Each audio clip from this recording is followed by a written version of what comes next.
So one of the things that is really important about the center and how we approach nutrition is one thing is that Priscilla's a part of the entire planning process, and so um, it's really important to us that everybody has buy-in into what it is that we're trying to do, and that's only possible if everybody that is in the program is a part of the planning and is a part of the whole entire process. And so never is there a time when we plan anything at all that has to do with food that Priscilla's not the player that is the most important player in it. I sometimes, and like I think I was explaining earlier, that I come back sometimes with some really, I think, exciting ideas. And never has there ever been a time where Priscilla has ever said, I can't do that. It might take me a few days, but I figure out a way to get it done. And as an example, we have fish that we serve here, and so and I do a lot of research and I look into what's most important for kids to be trying to do early, because we know that the introducing nutrition is important in the early years. Absolutely. And that so when we introduce fish, I said I'd really like us to have fish more often. And what did you do? You said we started serving the fish. I was trying to come up with a healthy way to serve it without it being fish sticks breaded. So we found that the fish that the children liked the best was the tilapia. So we're basically just roasting it, baking it with lemon pepper and lemon, and I can't make enough of it. They're eating more than what is required of their meals. So. Yeah.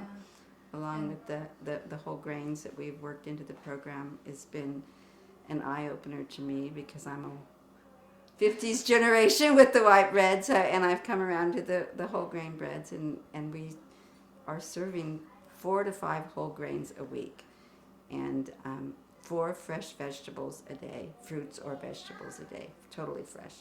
So I'm excited.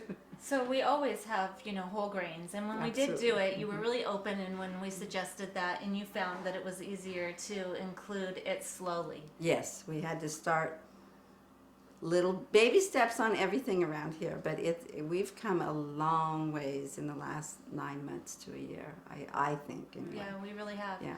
And one of the things that I think has, and tell me if you think the same thing, is when we introduced Pro Pacific, which is a local produce supplier, and it's North State local. Yes.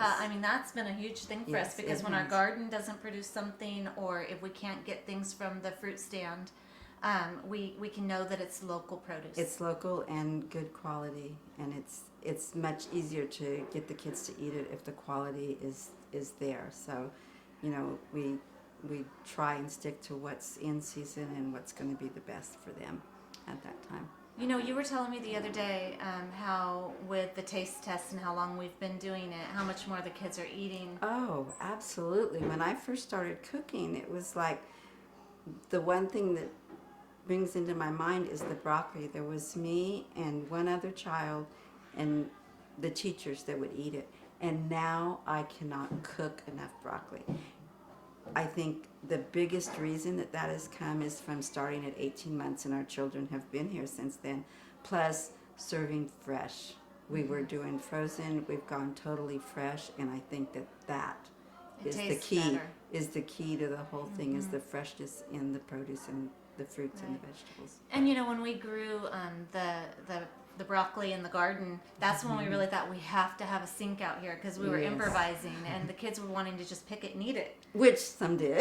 That's okay. and so that's why I think when we have the hoses nearby, and we try really hard to make sure that we're rinsing everything, and it's a good thing that we don't have any pesticides. And we learned the the little trick with the spray. The spray containers is to just take water to the garden, one with just fresh water and one with soap and water, so we can wash the vegetables and fruits plus the hands as the hands before they eat.